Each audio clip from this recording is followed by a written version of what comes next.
আমরা আজকে যেই বিষয়টি নিয়ে আলোচনা করব সে আলোচনার বিষয়বস্তু হলো পাড়াপড়শির হক সম্পর্কে। পাড়াপড়শির হক সম্পর্কে আজকের আলোচনা। সেই বিষয়ের প্রতি লক্ষ্য রেখে আমি কোরআনুল কারিমের 4 নম্বর সূরা সূরাতুন নিসার 36 নম্বর আয়াতে কারিমা তেলাওয়াত করেছি। বিশ্বনবী মুহাম্মদুর রাসূলুল্লাহ সাল্লাল্লাহু আলাইহি ওয়াসাল্লামের অসংখ্য হাদিস থেকে মুসলিম শরীফে বর্ণিত একখানা হাদিসে পাক তেলাওয়াত করেছি। তেলাওয়াতকৃত আয়াত ও হাদিসকে সামনে রেখে আল্লাহ সুবহানাহু ওয়া তাআলা কিছু উপকারী কথা বলার তৌফিক দান করুন। আপনারা বলুন আমিন।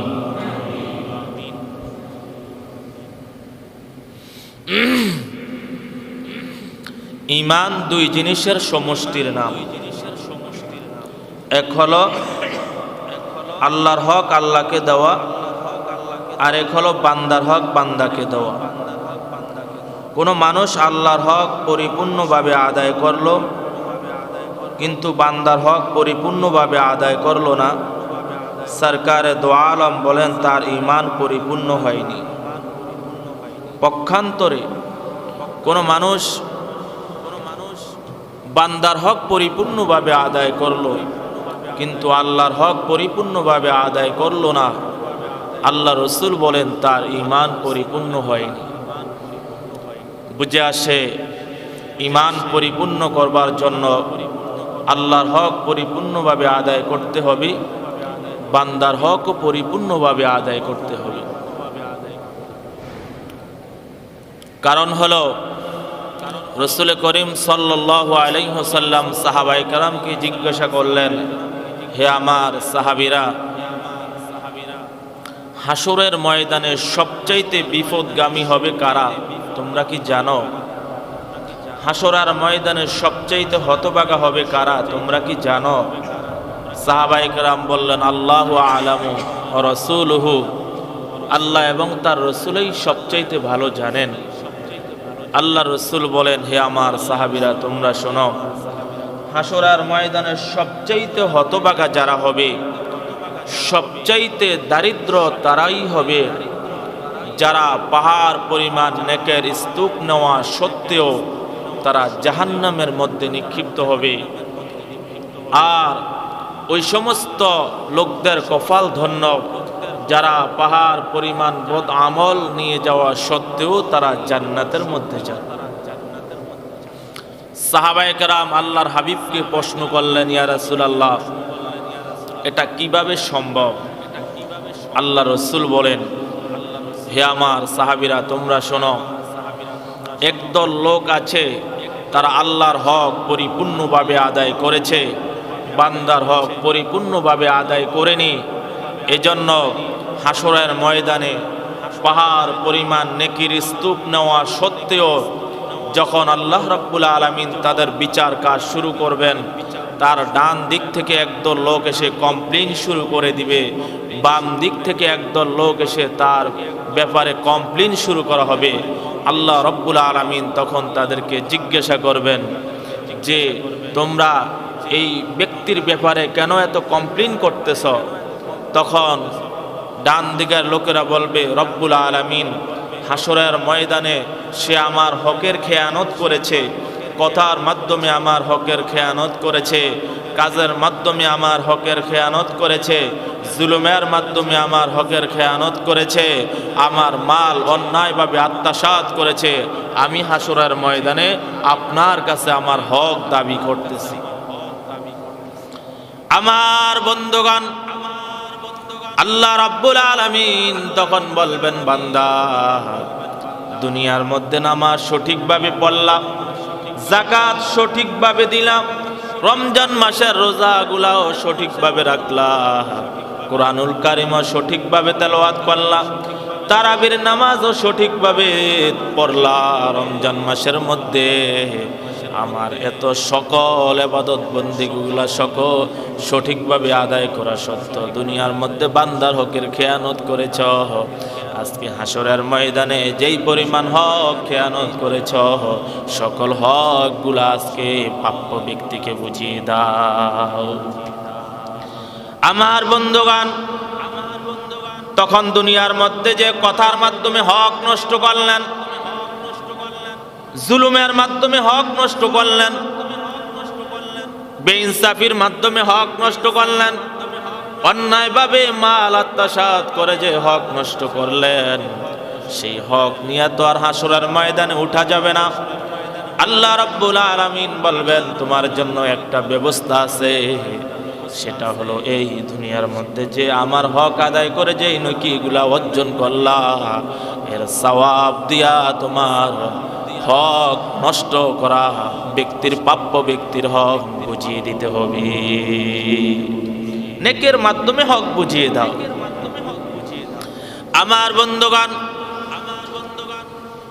তখন নেকি হক প্রাপ্য ব্যক্তিরা যখন হক দাবি করবেন, তখন দুনিয়ার মধ্যে বান্দার হক খেয়ানতকারী তার নেকির মাধ্যমে হকগুলা যখন বুঝিয়ে দিবেন, এক পর্যায়ে দেখা যাবে নেক সব শেষ হয়ে যাবে।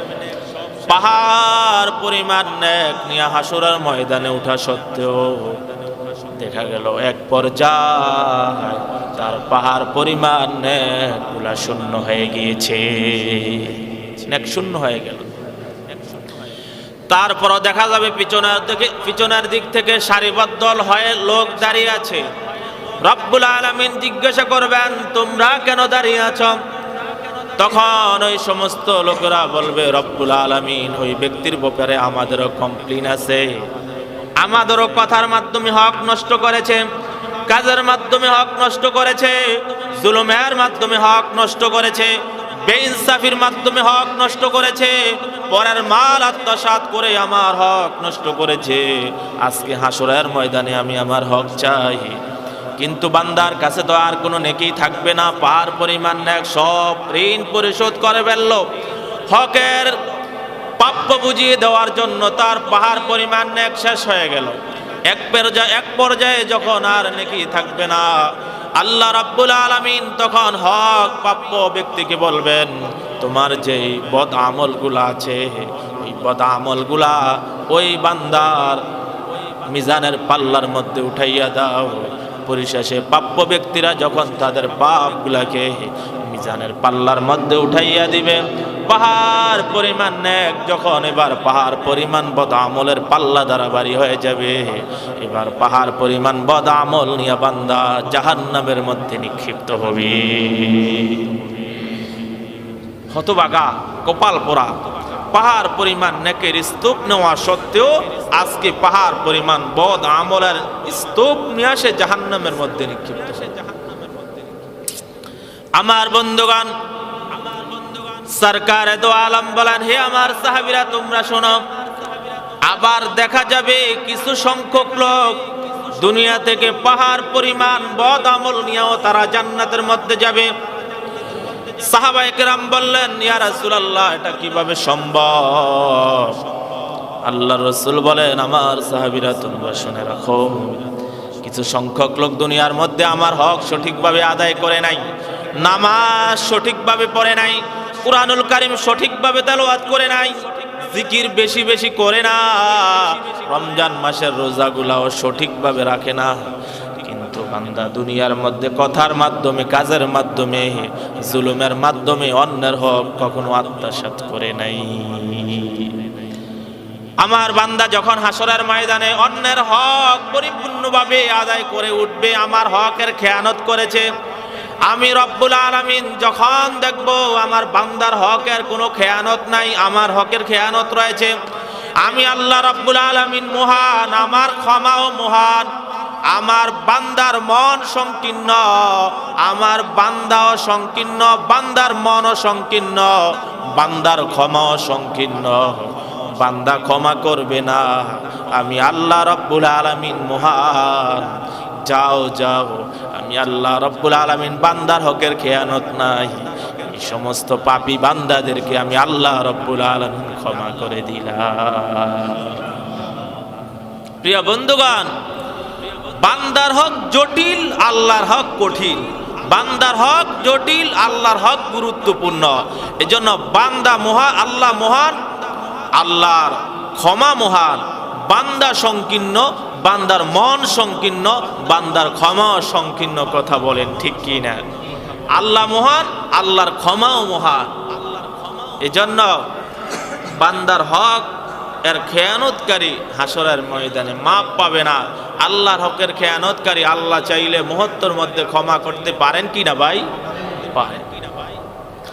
শুধু তাই নয়, সরকারে দো আলম বিশ্বনবীজি মুহাম্মদুর রাসূলুল্লাহ সাল্লাল্লাহু আলাইহি ওয়াসাল্লাম বলেছেন, ক্বালা রাসূলুল্লাহ সাল্লাল্লাহু আলাইহি ওয়াসাল্লাম, আউয়ালু ইয়াউমাল কিয়ামাতি খসমাইনে চারণ। আল্লাহ রসুল বলেন, হাসরের ময়দানে সর্বপ্রথম যেই দুই ব্যক্তি বিচার দায়ের করবে আল্লাহ রব্বুল আলামিনের কাছে, তারা অন্য কোনো লোক নয়, তারা হলো দুইজন প্রতিবেশী। হাসরের ময়দানে আল্লাহর কাছে বিচার দায়ের করবে, রব্বুল আলামিন আমার এই প্রতিবেশী আমার হক নষ্ট করেছে, আমি বিচার চাই, আমার হকগুলো আপনি সঠিকভাবে আদায় করে দেন। আমার হক আমি আজকে দাবি করতেছি। এজন্য আমার বন্ধুগণ, সেই হক সম্পর্কে আল্লাহ রব্বুল আলামিন কুরআনুল কারীমের 4 নম্বর সূরা সূরাতুন নিসার 36 নম্বর আয়াতে কারিমার মধ্যে বড় সুন্দর করে বলে দিয়েছেন, বান্দারে শুনে রাখো, আমি আল্লাহ রব্বুল আলামিন তোমাদেরকে জানিয়ে দিচ্ছি তোমাদের উপর কতগুলা হক রয়েছে। আল্লাহ রব্বুল আলামিন বলেন, ওয়া'বুদুল্লাহা ওয়া লা তুশরিকু বিহি শাইয়্যান ওয়া বিল ওয়ালিদাইনি ইহসানা ওয়া বিযিল কুরবা ওয়াল ইয়াতামা ওয়াল মাসাকিনি ওয়াল জারি যিল কুরবা ওয়াল জারিল জুনুবি ওয়াস-সাহিবি বিল জামবি ওয়া ইবনিস সাবিল ওয়া মা মালাকাত আইমানুকুম ইন্নাল্লাহা লা ইউহিব্বু মান কানা মুখতালান ফাখুরা। জোরে বলুন আল্লাহু আকবার। আল্লাহ রাব্বুল আলামিন বলেন, হে দুনিয়ার মানব জাতি, শুনে রাখো, দুনিয়ার মধ্যে বসবাস করবা, তোমাদের উপর 10টি দায়িত্ব আমি আল্লাহ রাব্বুল আলামিন দিয়েছি। জোরে বলেন, কয়টি দায়িত্ব? আল্লাহ রাব্বুল আলামিন বলেন, দুনিয়ার মধ্যে বসবাস করবা, 10টি দায়িত্ব নিয়ে বসবাস করতে হবে। 1 নাম্বার, বান্দা তোমার উপর দায়িত্ব হলো আমি আল্লাহর ইবাদত করতে হবে, আমি আল্লাহ দাসত্ব করতে হবে, আমি আল্লাহর গোলামি করতে হবে, আমি আল্লাহর গোলামির সাথে ওয়ালা তুশরিকু বিহি শাইয়্যা, খবরদার খবরদার, আমি আল্লাহর গোলামির সাথে কাউকে শরীক সাব্যস্ত করা যাবে না।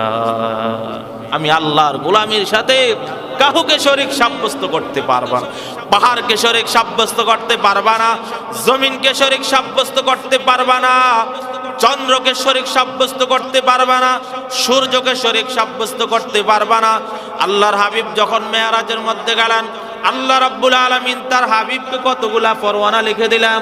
তার মধ্যে একটা গুরুত্বপূর্ণ পরওয়ানা ছিল এই যে, হাবিব আপনি দুনিয়ার মধ্যে যান, আপনার উম্মতকে জানাইয়া দেন আমি আল্লাহর ইবাদতের সাথে জাহতাতে করে কাউকে শরীক সাব্যস্ত না করে আমি আল্লাহ রাব্বুল আলামিন ঘোষণা দিলাম, আমার ইবাদতের সাথে যদি আপনি রাসূল কোনো কিছুকে শরীক করেন, মুহূর্তের মধ্যে আপনার সমস্ত আমলগুলোকে আমি আল্লাহ রাব্বুল আলামিন বরবাদ করে দিব। মুহূর্তের মধ্যে সকল আমল বরবাদ।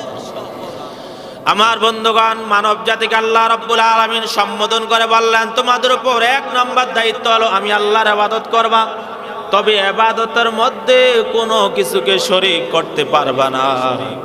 2 নম্বর দায়িত্ব হলো ওয়াবিল ওয়ালিদাইনি ইহসানা, পিতামাতার সাথে সৎ আচরণ করো। 3 নম্বর দায়িত্ব হলো ওয়াবিদিল কুরবা, আত্মীয় স্বজন, নিকট আত্মীয় স্বজনের সাথে উত্তম ব্যবহার করো। 4 নম্বর দায়িত্ব হলো ওয়ালিয়াতামা, এতিমের সাথে উত্তম ব্যবহার করো। ওয়াল মাসাকিন, 5 নম্বর হলো মিসকিনের সাথে উত্তম ব্যবহার করো। ওয়াল জারিদিল কুরবা, নিকটতম প্রতিবেশীর সাথে উত্তম আচরণ করো, ওয়াল জারিল জুনুবি, দূরের প্রতিবেশীর সাথে উত্তম আচরণ করো। 8 নাম্বার হলো ওয়াসাহিবি বিল জামবি, বন্ধু বান্ধবের সাথে উত্তম ব্যবহার করা। 9 নাম্বার হলো আপনি সাবিল, মুসাফির অথবা মেহমানের সাথে উত্তম ব্যবহার করো। 10 নাম্বার হলো আমা মালাকাত আইমানুকুম, তোমার অধীনস্থ যত লোক আছে সকলের সাথে উত্তম ব্যবহার করো। ইন্নাল্লাহা লা ইউহিব্বু মান কানা মুখতালান ফাখুরা, আমি আল্লাহ রাব্বুল আলামিন জানিয়ে দিলাম, শুনে রাখো, দুনিয়ার মধ্যে কোনো অহংকার, দাম্ভিকতা আর গাম্ভীর্য লোককে আমি আল্লাহ রাব্বুল আলামিন কখনো পছন্দ করি না। আমি আল্লাহ রাব্বুল আলামিন কোমল হৃদয়ের মানুষ, নরম হৃদয়ের মানুষ, সহানুভূতিশীল লোকদেরকে আমি আল্লাহ রাব্বুল আলামিন ভালোবাসি।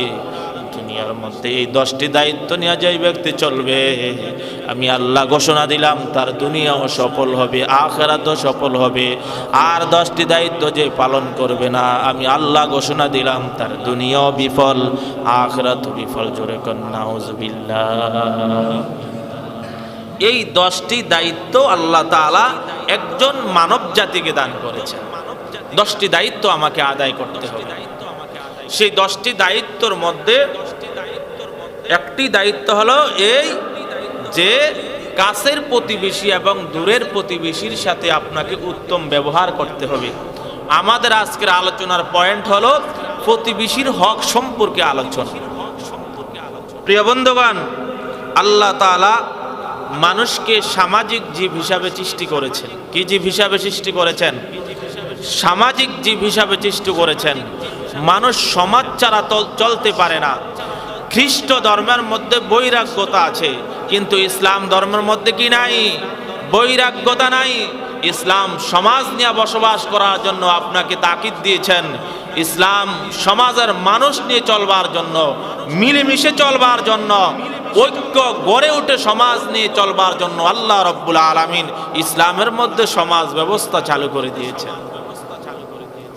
আমার বন্ধুগণ, এজন্য আল্লাহ রাব্বুল আলামিন মানুষকে সামাজিক জীব হিসাবে সৃষ্টি করেছেন। মানুষ সমাজ নিয়ে বসবাস করবে। মানুষকে এজন্য আল্লাহ রাব্বুল আলামিন সামাজিক জীব হিসাবে আখ্যায়িত করেছেন। এজন্য আল্লাহ রাব্বুল আলামিন সমাজের মানুষের সাথে উত্তম আচরণ করবার জন্য, সমাজের মানুষের সাথে ভালো আচরণ করবার জন্য আল্লাহ রাব্বুল আলামিন কুরআনুল কারীমের মধ্যে ডাইরেক্ট অথবা ইনডাইরেক্ট বিভিন্ন আয়াতের মধ্যে আল্লাহ তাআলা সমাজের মানুষের সাথে ভালো ব্যবহার করার নির্দেশ দান করেছেন। আল্লাহর হাবিব হাদিসের মধ্যে, একাধিক হাদিসের মধ্যে সমাজের মানুষের সাথে, পাড়ার মানুষের সাথে, প্রতিবেশীর সাথে কেমন ব্যবহার করবেন আল্লাহ রাব্বুল আলামিন সেটা বড় সুন্দর করে বলে দিয়েছেন। মুসলিম শরীফের হাদিস, ক্বালা রাসূলুল্লাহ সাল্লাল্লাহু আলাইহি ওয়াসাল্লাম, মিন সাআদাতিল মারইল মুসলিমি সালাসাতুন, আল মুসলিমু আল মাসকানুল ওয়াসি ওয়াল জারুস সালিহু ওয়াল মারকাবুল হানি। আল্লাহ রাসূল বলেন, এই পৃথিবীর মধ্যে মানুষ সুখীভাবে জীবন যাপন করার জন্য 3টি জিনিসের প্রয়োজন। জোরে বলেন, কয়টি জিনিসের প্রয়োজন? 3টি জিনিসের প্রয়োজন। 1 নম্বরে, এই পৃথিবীর মধ্যে মানুষ সুখীভাবে জীবন যাপন করার জন্য প্রশস্ত একটি বাড়ির প্রয়োজন। ঠিক কি না? এই পৃথিবীর মধ্যে মানুষ সুখীভাবে জীবন যাপন করবার জন্য প্রশস্ত একটি বাড়ির প্রয়োজন। 2 নম্বরে আল্লাহর হাবিব বলেন, আল জারুস সালিহু, নেককার প্রতিবেশীর প্রয়োজন। 3 নাম্বার হলো আল মারকাবুল হানি, পৃথিবীর মধ্যে সুখীভাবে জীবন যাপন করবার জন্য আরামের একটা গাড়ির প্রয়োজন। সুখীভাবে জীবন যাপন করার জন্য প্রশস্ত একটা বাড়িরও দরকার, নেককার প্রতিবেশী দরকার, আরামের একটা কি দরকার? গাড়ি দরকার। প্রিয় বন্ধুগণ, তাহলে বোঝা যায় সুখীভাবে জীবন যাপন করার জন্য নেককার প্রতিবেশীর দরকার আছে না নাই? আছে। কেমন? একজন নেককার প্রতিবেশী যদি থাকে তাহলে সেই সমাজটা কেমন দামি হয়, আমি আপনাদেরকে একটা দৃষ্টান্ত দিলেই আপনারা আরো ভালো করে বুঝতে পারবেন। সেটা হলো আব্দুল্লাহ ইবনুল মুবারক রহমতুল্লাহ আলাই, যিনি ছিলেন জগৎ বিখ্যাত মুহাদ্দিস, ইমাম বুখারীর ওস্তাদ। কার ওস্তাদ? ইমাম বুখারীর ওস্তাদ হযরতে আব্দুল্লাহ ইবনুল মুবারক রহমতুল্লাহ আলাইহির পার্শ্ববর্তী লোক জমি বিক্রি করবে। জমির মূল্য হলো 1 লক্ষ টাকা, কিন্তু জমি বিক্রেতা বললেন, তোমরা যারা আমার জমি কিনবা, আমার জমির দাম হলো 2 লক্ষ টাকা। জমি ক্রেতারা বললেন, কি ব্যাপার, তোমার জমির বাজার মূল্য তো 1 লক্ষ টাকা, কেন তুমি 2 লক্ষ টাকা চাইলাম? আপনাদের এখানে যেই জায়গার জমির কাটা হলো 20 লক্ষ টাকা, আপনি যদি 40 লক্ষ টাকা চান, প্রশ্ন করবে কি করবে না? যেই জমির মূল্য কাটা হলো 35 লক্ষ টাকা, আপনি যদি 70 লক্ষ টাকা চান, অবশ্যই জমি ক্রেতা আপনাকে প্রশ্ন করবে, কি ব্যাপার, কেন আপনি জমির দাম এত চাইলেন? ঠিক তেমনি ভাবে আব্দুল্লাহ ইবনুল মুবারক রহমতুল্লাহ আলাইহির প্রতিবেশী যখন জমি বিক্রি করবেন, জমি ক্রেতারা বললেন, কি ব্যাপার, তোমার জমির মূল্য তো হলো 1 লক্ষ টাকা, কেন তুমি জমি 2 লক্ষ টাকা চাইলা? তখন জমি বিক্রেতা বললেন, হে আমার জমি ক্রেতা ভাইরা, শুনে রাখো, তোমরা যদি আমার জমিকে কি খরিদ করো, তাহলে আমি কথা দিলাম তোমরা একজন নেককার প্রতিবেশী পাইবা, যার নাম হলো জগৎ বিখ্যাত মুহাদ্দিস হযরতে আব্দুল্লাহ ইবনুল মুবারক। জগৎ বিখ্যাত মুহাদ্দিস আব্দুল্লাহ ইবনুল মুবারককে তোমরা নেককার প্রতিবেশী হিসাবে পাইবে। আমার বন্ধুগণ, যখনই প্রতিবেশী এমন বক্তব্য দিলেন, জমি বিক্রেতা এমন বক্তব্য দিলেন, সঙ্গে সঙ্গে জমি ক্রেতারা এবার জমিকে 1 লক্ষ টাকার জমি 2 লক্ষ টাকা দিয়ে কেনার জন্য কারাকারির মধ্যে লেগে গেলে। এজন্য যেই জায়গার মধ্যে নেককার প্রতিবেশী থাকে, ওই জায়গার জমির মূল্য দুনিয়ার কোনো মানুষের কাছে না থাকতে পারে, আল্লাহর কাছে জমির মূল্য আছে না নাই? প্রতিবেশীর মূল্য আল্লাহর কাছে আছে না নাই? আছে। এজন্য নেককার প্রতিবেশীর কারণে ওই জমির মূল্য বেড়ে যায়, ওই সমাজ ব্যবস্থা, ওই সমাজের দাম আল্লাহর কাছে বেড়ে যায়। আমার বন্ধুগণ, এজন্য সমাজের মধ্যে নেককার প্রতিবেশীর খুব প্রয়োজন। নেককার প্রতিবেশীর মাধ্যমে সমাজ ব্যবস্থা দামি হয়ে যায়, সমাজের মানুষগুলা সুন্দর হয়ে যায়। এজন্য আল্লাহ রাব্বুল আলামিন বলেছেন, তোমরা প্রতিবেশীর উপর তোমাদের কতগুলা হক আছে, সেই হকগুলা যদি সঠিকভাবে আদায় করো, তাহলে হাসরের ময়দানে মুক্তির ফয়সালা হবে। আর যদি প্রতিবেশীর হকগুলা সঠিকভাবে আদায় না করো, আমি আল্লাহ রাব্বুল আলামিন ঘোষণা দিলাম, হাসরের ময়দানে তুমি বিপদের সম্মুখীন হয়ে যাবে, বিপদের সম্মুখীন হবে। প্রতিবেশীর বিভিন্ন হাদিস গ্রন্থ থেকে যদি তালাশ করা হয়, তাহলে মৌলিক প্রতিবেশীর সর্বমোট 10টি হক। কতটি হক? 10টি হক আছে।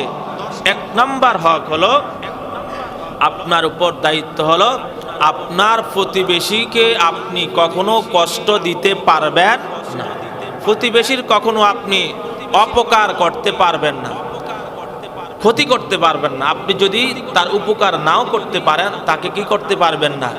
ক্ষতি করতে পারবেন না। আল্লাহ রাসূল দেখেন, আপনি যাতে করে প্রতিবেশীকে ক্ষতি না করেন, সেজন্য আল্লাহ রাসূল কেমন দমকের সাথে হাদিস বর্ণনা করেছেন। ক্বালা রাসূলুল্লাহ সাল্লাল্লাহু আলাইহি ওয়াসাল্লাম, সহিহ মুসলিম শরীফের বর্ণনা এসেছে, আল্লাহ রাসূল বলেন, লা ইয়াদখুলুল জান্নাহ, ওই ব্যক্তি কখনো জান্নাতের মধ্যে প্রবেশ করবে না। মাল্লা, ওই ব্যক্তি কখনো জান্নাতের মধ্যে প্রবেশ করবে না। যেই ব্যক্তি থেকে তার প্রতিবেশী নিরাপদ নয়, সে ব্যক্তি কখনো জান্নাতে প্রবেশ করবে না। সহিহ বুখারী এবং মুসলিম শরীফের বর্ণনা এসেছে, আল্লাহ রাসূল বলেন, আল্লাহি, আল্লাহর কসম, লা ইউমিনু, সে ব্যক্তি ঈমান আনে নাই। আল্লাহ রাসূল আবার বলেন, আল্লাহি লা ইউমিনু, আল্লাহর কসম, ওই ব্যক্তি ঈমান আনে নাই। আল্লাহ রাসূল আবার বলেন, আল্লাহি লা ইউমিনু, আল্লাহর কসম, ওই ব্যক্তি ঈমান আনে নাই। কিলা মান ইয়া রাসূলুল্লাহ, সাহাবায়ে কেরাম বললেন, ইয়া রাসূলুল্লাহ, আপনি কার কথা বলেছেন একটু আমাদেরকে বলেন। ক্বালা মাল্লা ইয়ামানু জারুহু বাওয়াইকাহু, আল্লাহ রাসূল বলেন, যার থেকে তার প্রতিবেশী নিরাপদ নয়, ওই ব্যক্তি কখনো ঈমান আনে নাই। যার কষ্ট থেকে তার প্রতিবেশী নিরাপদ নয়, সে কখনো ঈমান আনে না। আর এক হাদিসের বর্ণনা এসেছে আল্লাহ রাসূল বলেন লাইসা বিমুমিন লাইসা বিমুমিন লাইসা বিমুমিন কিলা মান ইয়া রাসূলুল্লাহ আল্লাহ মাল্লা ইয়ামানু জারুহু বাওয়াইকুহু আল্লাহ রাসূল বলেন ওই ব্যক্তি মুমিন নয় ওই ব্যক্তি মুমিন নয় ওই ব্যক্তি মুমিন নয় সাহাবায়ে কেরাম বললেন ইয়া রাসূলুল্লাহ আপনি কার কথা বলেছেন ওই ব্যক্তি মুমিন নয় আল্লাহ রাসূল বলেন যার থেকে তার প্রতিবেশী নিরাপদ নয় ওই ব্যক্তি কখনো মুমিন নয় আমি আপনাদেরকে একটা কথা জিজ্ঞাসা করতে চাই যেই স্বামী তার স্ত্রীকে বলে তুমি এক তালাক দুই তালাক তিন তালাক আর স্ত্রী বলল আমার স্বামী আমাকে খুব মহব্বত করে আমার স্বামী আমাকে খুব আদর করে স্বামী স্ত্রী যদি স্বামীকে বাপ বলে ওই স্ত্রী কি আর স্বামীর স্ত্রী থাকবে থাকবে না যেই স্বামী তার স্ত্রীকে তিন তালাক দিয়ে দেয় ওই স্ত্রী আর স্বামীর স্ত্রী থাকবে না ঠিক তেমনি ভাবে আল্লাহ রাসূল বলেন ওই ব্যক্তি ঈমান আনে নাই ওই ব্যক্তি ঈমান আনে নাই ওই ব্যক্তি ঈমান আনে নাই আল্লাহ রাসূল আর এক হাদিসের মধ্যে বলেছেন ওই ব্যক্তি মুমিন নয় ওই ব্যক্তি মুমিন নয় ওই ব্যক্তি মুমিন নয় সাহাবায়ে কেরাম বললেন ইয়া রাসূলুল্লাহ আপনি কার কথা বলেছেন আল্লাহ রাসূল বলেন যার কষ্ট থেকে তার প্রতিবেশী নিরাপদ নয় আমি রাসূল ঘোষণা দিলাম সে কখনো মুমিন হইতে পারে না এজন্য আপনি যদি মুমিন দাবি করেন আপনি যদি ইমানদার দাবি করেন স্ত্রী তিন তালাক পাওয়ার পরও যদি বলে স্বামী আমার বাপ যেমন স্ত্রী থাকে না আপনি যতই বলেন আপনি ইমানদার আপনি মুমিন আল্লাহ রাসূলের ভাষ্য মতে আপনি ঈমান আনেন নাই আপনি মুমিন হইতে পারেন না প্রিয় বন্ধুগণ এজন্য প্রতিবেশীর সাথে প্রতিবেশীকে কষ্ট দেওয়া কি যাবে যাবে না আল্লাহ রাসূল আর এক হাদিসের মধ্যে বলেছেন মান্না মানা বিল্লাহি ওয়াল ইয়াউমিল আখির ফালা ইউযি জারহু আল্লাহ রাসূল বলেন তুমি যদি আল্লাহকে বিশ্বাস করতে চাও আখিরাতকে বিশ্বাস করতে চাও তাহলে কখনো তোমার প্রতিবেশীকে কষ্ট দিবা না তুমি যদি আল্লাহকে বিশ্বাস করো আখিরাতকে বিশ্বাস করো তাহলে কখনো প্রতিবেশীকে কি করিও না কষ্ট দিও না এজন্য আপনার প্রতিবেশীর এক নাম্বার হক আপনার কাছে আপনি আপনার প্রতিবেশীকে কখনো কষ্ট দিবেন না আপনার কাছে আপনার প্রতিবেশী নিরাপদ থাকবে এক নাম্বার হক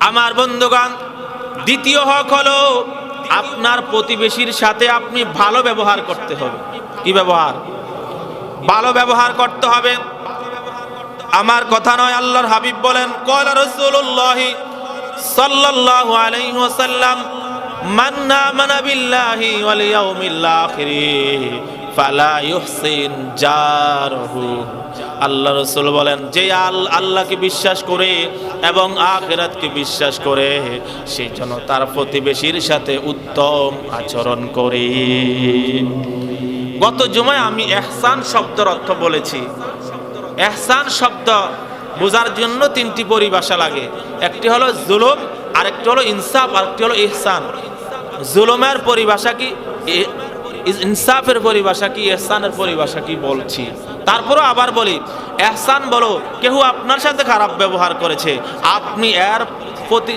প্রতিদান দিবেন তাকে ভালো ব্যবহার করে এটাকে বলা হয় ইহসান আমার বন্ধুগণ একজন সাহাবী এসে বললেন ইয়া রাসূলুল্লাহ আমি আমার প্রতিবেশীর সাথে ভালো ব্যবহার করতে চাই আমি আমার প্রতিবেশীর সাথে সম্পর্ক রাখতে চাই আমি আমার প্রতিবেশীর সাথে সব সময় উঠা বসা করতে চাই কিন্তু আমার প্রতিবেশী প্রতিদিন আমার সাথে খারাপ ব্যবহার করে আমার থেকে দূরে থাকে আমাকে দূরে সরিয়ে রাখে আমার সাথে চলতে চায় না আমার এই মুহূর্তে করণীয় কি আল্লাহ রাসূল বলেন মান আমানা বিল্লাহি ওয়াল ইয়াউমিল আখির ফালা ইহসিন জারহু তুমি যদি আখিরাতকে বিশ্বাস করো আল্লাহকে বিশ্বাস করো তাহলে অবশ্যই তোমার প্রতিবেশীর সাথে উত্তম আচরণ করতে হবে উত্তম আচরণ করতে হবে তোমার প্রতিবেশী খারাপ ব্যবহার করে কিন্তু তোমার উপর দায়িত্ব হলো তুমি তোমার প্রতিবেশীর সাথে ভালো ব্যবহার করেই চলো আমার বন্ধুগণ একজন প্রতিবেশীর মাধ্যমে আপনি জান্নাতি না জাহান্নামী সেটা আপনি জানতে পারবেন আল্লাহ নবীর একজন সাহাবী এসে বললেন ইয়া রাসূলুল্লাহ আপনার অমুক সাহাবী নফল নামাজ বেশি পড়ে নফল সদকা বেশি করে নফল রোজা বেশি রাখে কিন্তু সে প্রতিবেশীকে কষ্ট দেয় আল্লাহ রাসূল বলেন সে জাহান্নামী সে কি জাহান্নামী আবার সাহাবী বললেন অমুক মহিলা সম্পর্কে, ওগো আল্লাহর রাসূল, আপনার অমুক মহিলা সাহাবী, সে নফল নামাজ কম পড়ে, নফল সদকা কম পড়ে, নফল রোজা কম রাখে, কিন্তু সে কখনো প্রতিবেশীকে কষ্ট দেয় নাই। আল্লাহর রাসূল বলেন সে জান্নাতি। আমার বন্ধুগণ, এই হাদিস থেকে বুঝে আসে যে ব্যক্তি নফল নামাজ কম পড়ুক, নফল রোজা কম রাখুক, নফল সদকা কম করুক, কিন্তু কোনোদিন প্রতিবেশীকে কষ্ট দিল না, আল্লাহর হাদিসের ভাষ্য মতে বোঝা যায় ওই ব্যক্তিকেও আল্লাহ রাসূল জান্নাতি হিসাবে ঘোষণা দিয়েছে। এজন্য প্রতিবেশীকে কষ্ট দেওয়া যাবে। তাহলে প্রতিবেশীর 2 নাম্বার হক হলো আমি আমার প্রতিবেশীর সাথে উত্তম আচরণ করতে।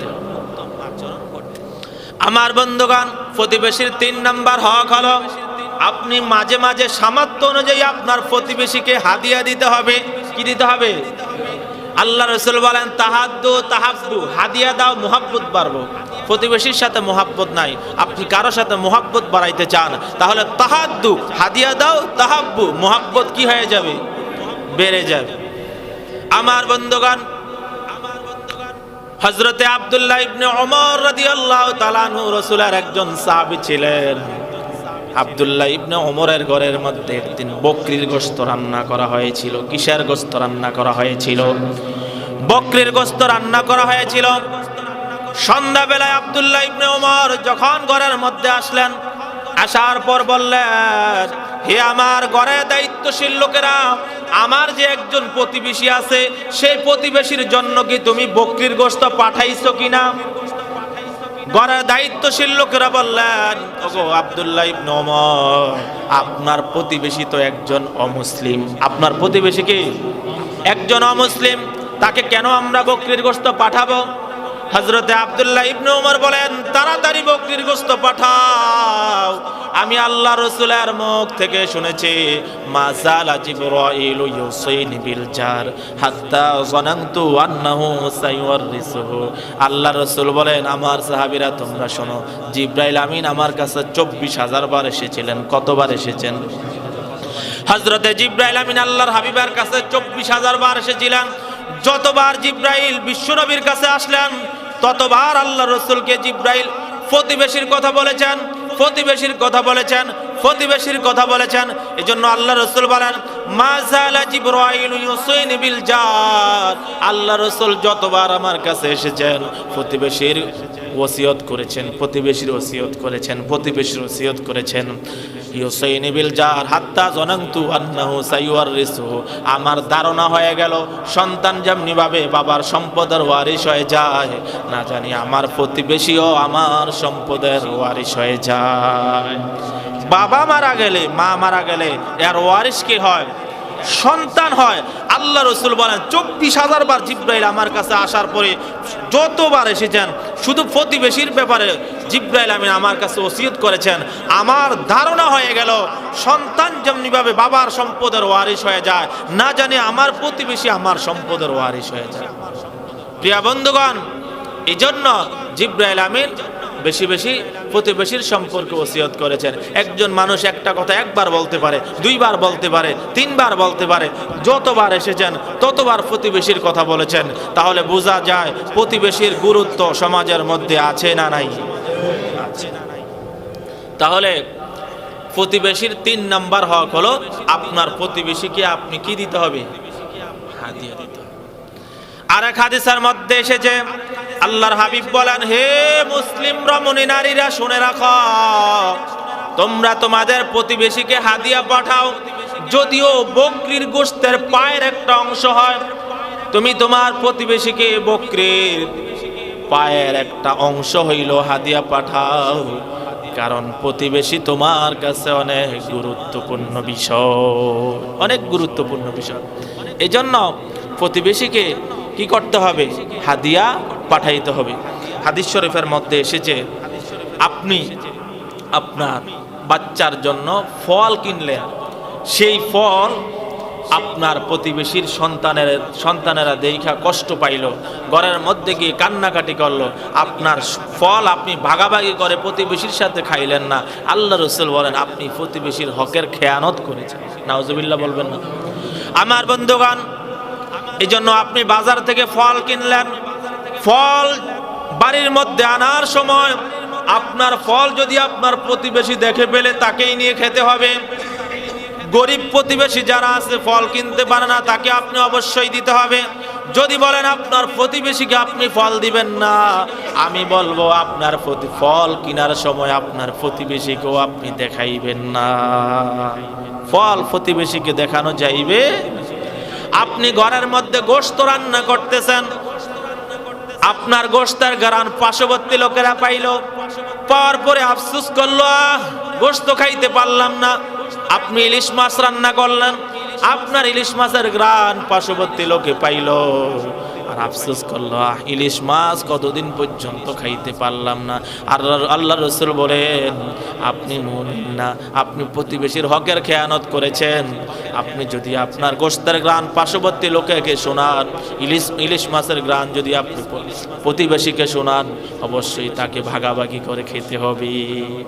আর যদি আপনি তাকে দিতে না চান তাহলে আপনার ঘ্রাণও পার্শ্ববর্তী লোকে পাইতে পারবে।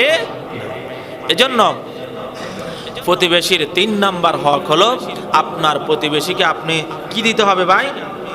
হাদিয়া দিতে হবে। 4 নাম্বার, আপনার প্রতিবেশী যখন অসুস্থ হবে, অসুস্থ হওয়ার পরে আপনি তাকে দেখতে যাওয়া, এটা আপনার উপর হক।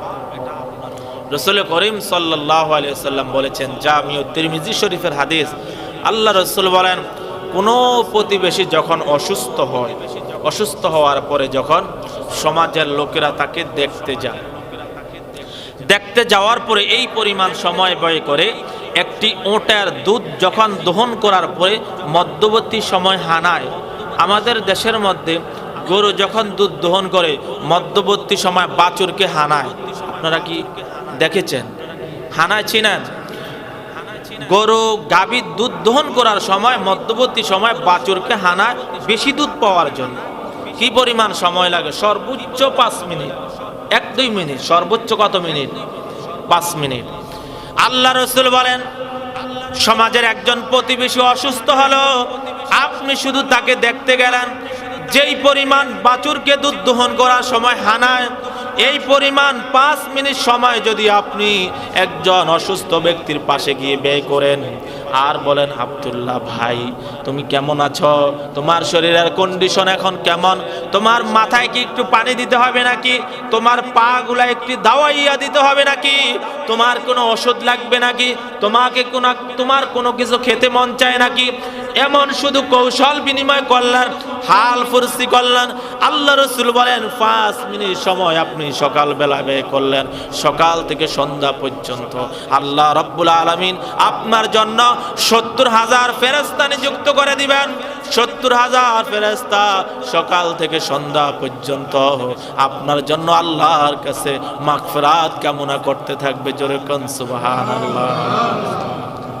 70,000 ফেরেশতা সকাল থেকে সন্ধ্যা পর্যন্ত আপনার জন্য মাগফিরাত কামনা করতে থাকবে।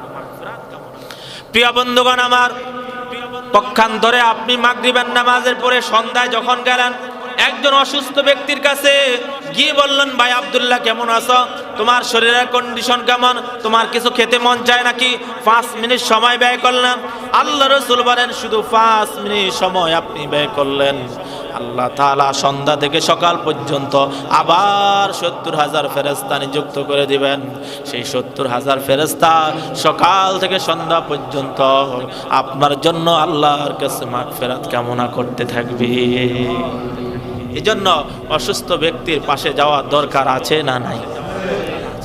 আর এক হাদিসের মধ্যে এসেছে আল্লাহ রাসূল বলেন একজন অসুস্থ ব্যক্তির কাছে যখন সমাজের কোনো মানুষ বা আত্মীয় স্বজন যায়, আল্লাহ রাসূল বলেন যতক্ষণ পর্যন্ত সেখানে থাকে ততক্ষণ পর্যন্ত সে জান্নাতের ফল ভক্ষণ করতে থাকে। যতক্ষণ অসুস্থ ব্যক্তির পাশে থাকবে ততক্ষণ পর্যন্ত সে জান্নাতের ফল ভক্ষণ করতে থাকে। এই জন্য অসুস্থ ব্যক্তির কাছে যাওয়ার গুরুত্ব আছে না নাই? আছে। তাহলে একজন প্রতিবেশীর 4 নাম্বার হক হলো সমাজের কোন লোক যখন অসুস্থ হবে তাকে কি করতে যাওয়া? দেখতে যাওয়া। 5 নাম্বার হক হলো আপনার সমাজের কোনো মানুষ, আপনার কোনো প্রতিবেশী বিপদগামী হয়েছেন, বিপদের মধ্যে পড়েছেন, আপনি তাকে কি বিপদ থেকে উদ্ধার করলেন। দুইজন ব্যক্তি মারামারি লেগেছে, মামলা হামলার মধ্যে জড়িয়ে আছে, আপনি তৃতীয় ব্যক্তি গিয়ে তার মামলা হামলা থেকে তাদেরকে আপনি মিটমাট করে দেন। আপনি সমাজের মানুষগুলাকে শৃঙ্খলাবদ্ধভাবে চলবার ব্যবস্থা করে দিবেন, বিপদ থেকে উদ্ধার করবেন, সাহায্য সহযোগিতা করবেন। আল্লাহ রাসূল বলেন তার আমল নামায় একটা নয়, দুইটা নয়, আল্লাহ রাব্বুল আলামিন 4টা কবুল হজের সওয়াব তার আমল নামায় লিখে দিবে। সমাজের মধ্যে মানুষ বিপদের মধ্যে পড়েছে, বিয়ে দিতে পারে না, ছেলে বিবাহ করতে পারে না, অভাবের মধ্যে পড়ে আছে, অথবা দুই ভাই মামলা হামলার মধ্যে পড়ে আছে, আপনি তৃতীয় ব্যক্তি তাকে বিপদ থেকে উদ্ধার করলেন, মামলা হামলা থেকে উদ্ধার করলেন। আল্লাহ রাসূল বলেন তার আমল নামায় একটা নয়, দুইটা নয়, 4টা কবুল হজের সওয়াব। এজন্য বিপদ থেকে উদ্ধার করার দরকার আছে না নাই? তাহলে 4 নাম্বার হক ছিল যে 5 নাম্বার হক ছিল যে আপনার প্রতিবেশী যখন কোনো বিপদের মধ্যে পড়বে আপনি তাকে সেই বিপদ থেকে উদ্ধার করেন। 6 নাম্বার হক হলো আল্লাহ রাসূল বলেন যখন কোনো প্রতিবেশী যখন কোনো অন্যায় কাজ করবে, দোষের বিষয়ে কোনো কাজ করবে, সেই দোষকে সেই গোপনীয়তার সাথে গোপন রাখবে। রাসূল করিম সাল্লাল্লাহু আলাইহি সাল্লাম বলেছেন মান সাতারা মুসলিমান সাতারাহুল্লাহু ইয়াউমাল কিয়ামা। আল্লাহ রাসূল বলেন সমাজের কোনো মুসলমান যদি কোনো দোষ করে ফেলে আর যদি সেই দোষকে কোনো ব্যক্তি গোপন রাখে, আল্লাহ রাব্বুল আলামিন হাসরের ময়দানেও তার দোষকে গোপন করে দিবে। আপনি আপনার প্রতিবেশীর দোষ গোপন রাখবেন, আল্লাহ তাআলা আপনার প্রতিবেশী আপনার দোষ কি রাখবেন ভাই? গোপন রাখবেন। তাহলে 7 নাম্বার হক হলো আপনি আপনার প্রতিবেশীর হক কি রাখবেন? প্রতিবেশীর দোষ কি রাখবেন? গোপন রাখবেন। 8 নাম্বার হক হলো আপনার প্রতিবেশীকে আপনি সালাম শুভেচ্ছা বিনিময় করতে হবে, সালাম দিতে হবে। আমাদের সমাজের লাইফস্টাইল এমন একটা বাজে হয়ে আছে, সেটা হলো এই যে আমি আরেকজনের সালামের অপেক্ষা করি, ঠিক কি না? আমার বন্ধুগণ, আল্লাহ রাসূল বলেন যে বড়কে সম্মান করে না, ছোটকে স্নেহ করে না, সে আমার উম্মত নয়। আমার বন্ধুগণ, ছোটরা বড়কে সালাম দিতে হবে, আবার কখনো বড়রা মায়া করে আদর করে শিক্ষা দেওয়ার জন্য ছোটকেও সালাম দেওয়ার দরকার আছে না নাই? বড়রা ছোটকে সালাম দিয়ে শিক্ষা দিবে, ছোটরা বড়দেরকে সম্মান করে সালাম দিবে। আল্লাহ রাসূল সাল্লাল্লাহু আলাইহি ওয়াসাল্লামকে সাহাবায়ে কেরাম কখনো আগে সালাম দিতে পারেন নাই। একজন সাহাবী আল্লাহ রাসূলকে আগে সালাম দেওয়ার জন্য গাছের আড়ালের মধ্যে দাঁড়াইয়া রইলেন। আল্লাহ রাসূল যখন রাস্তা দিয়ে আসতেছেন, সাহাবী গাছের আড়ালের মধ্যে দাঁড়াইয়া রইলেন। যখনই আল্লাহ রাসূল সামনে আসলেন, আল্লাহ রাসূল বুঝতে পারলেন একজন সাহাবী আল্লাহ রাসূলকে আগে সালাম দেওয়ার জন্য গাছের আড়ালে দাঁড়াইয়া রইলেন। যখনই লোকে সালাম দিবে এর আগে আল্লাহ রাসূল সাহাবীকে সালাম দিয়ে ফেলেছে। এবং আল্লাহর নবী বললেন, আমার সাহাবী তুমি কৌশল করে আমার আগে সালাম দিতে চেয়েছো, কিন্তু আমার আগে সালাম দিতে পারো নাই, আমার আগে তুমি সালাম দিতে পারো নাই। এজন্য প্রতিযোগিতা করতে হবে যে আমি আগে সালাম দিব। এজন্য সালাম দিতে রাজি আছি ইনশাআল্লাহ? সালাম দেওয়ার মাধ্যমে আপনার মহব্বত বাড়বে। রাসূল করিম সাল্লাল্লাহু আলাইহি সাল্লাম বলেছেন, ইয়া আইয়ুহান নাস আফসুস সালাম ওয়া আতইমুত তাআম ওয়াসিলুল আরহাম ওয়া সাল্লু বিল লাইল ওয়ান নাসু নিয়াম তাদখুলুল জান্নাতা বিস সালাম। আল্লাহ রাসূল বলেন, হে মানুষেরা, সালামের প্রচার প্রসার ঘটাও, আফসুস সালাম, সালামের প্রচার প্রসার ঘটাও। আফসুস সালাম ওয়া আতইমুত তাআম, এতিম মানুষ মিসকিনদেরকে খানা খাওয়াও, সমাজের মানুষদেরকে খানা খাওয়াও, প্রতিবেশীকে খানা খাওয়াও। ওয়াসিলুল আরহাম, আত্মীয় স্বজনের সাথে সুসম্পর্ক রাখো। ওয়াসাল্লু বিল্লাইল, রাতের বেলায় নামাজের মধ্যে দাঁড়িয়ে যাও। ওয়ান নাসুন নিয়াম, মানুষ যখন ঘুমিয়ে পড়ে এই 5টা কাজ করবা, তাহলে কি হবে? তাদখুলুল জান্নাতা বিস সালাম, জান্নাতের মধ্যে নিরাপদে প্রবেশ করে ফেলো। 5টা কাজ করবা আর জান্নাতে নিরাপদে কি করো? প্রবেশ করো। প্রিয় বন্ধুগণ, এজন্য প্রতিবেশীকে সালাম দেওয়ার দরকার আছে না নাই? আছে। তাহলে ৮ নাম্বার ছিল প্রতিবেশীকে সালাম দেওয়া। ৯ নাম্বার হলো ওয়ায়ামসাহু লাহু ইদা গাবা আও শাহিদা, সামনে হোক পিছনে হোক প্রতিবেশীর কল্যাণ কামনা করা, নাকি আইক্যওয়ালা বাস যত পারি দিব, কি করব? সামনে পিছনে কল্যাণ কামনা করতে হবে।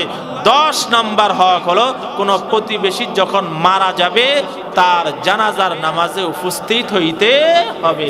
কি হবে? আল্লাহ রাসূল বলেন, যখন কোন সমাজের লোক মারা গেল আর সেই জানাজার নামাজে উপস্থিত হলো, আল্লাহ রাসূল বলেন জানাজার নামাজে উপস্থিত হওয়ার কারণে আল্লাহ রাব্বুল আলামিন তার আমলনামায় 1 কিরাত সওয়াব লিখে দিবেন।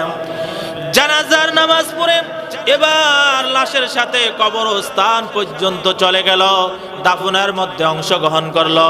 আল্লাহ রাসূল বলেন তার আমলনামায় আল্লাহ রাব্বুল আলামিন 2 কিরাত সওয়াব লিখে দিবে। সাহাবায়ে কেরাম বললেন, ইয়া রাসূলুল্লাহ মাল কিরা, ইয়া রাসূলুল্লাহ কিরাত কি, কিরাত সম্পর্কে আমাদেরকে জানান। আল্লাহ রাসূল উহুদ পাহাড়ের দিকে ইশারা করে বললেন, আমার সাহাবীরা তোমরা যে উহুদ পাহাড়টা দেখতেছো, উহুদ পাহাড় যেই পরিমাণ বড়, 1 কিরাতের সওয়াব আল্লাহর কাছে আরো বেশি বড়। তাহলে যেই ব্যক্তি জানাজার নামাজে উপস্থিত হলো, 1 কিরাত অর্থাৎ উহুদ পাহাড় পরিমাণ সওয়াব পাইল, দাফনের মধ্যে শরীক হইল, 2 কিরাত সওয়াব অর্থাৎ উহুদ পাহাড়ের দ্বিগুণ পরিমাণের চাইতে বেশি সওয়াব তার আমল নামায় লিখে দেওয়া হলো। এই 10টা হক প্রতিবেশী সম্পর্কে বলেছি। এই 10টি হক আসলে কি আদায় করার দরকার আছে না নাই? আল্লাহ তাআলা যাতে করে মৃত্যু পর্যন্ত প্রতিবেশীর এই 10টি হক আমাদেরকে সঠিকভাবে আদায় করার তৌফিক দান করুন। সকলে বলি আমিন। ওয়া আখির দাওয়ানা আনিল হামদুলিল্লাহি রাব্বিল আলামিন। যারা সুন্নত পড়ি নাই 4 রাকাত সুন্নত পড়ে নেই।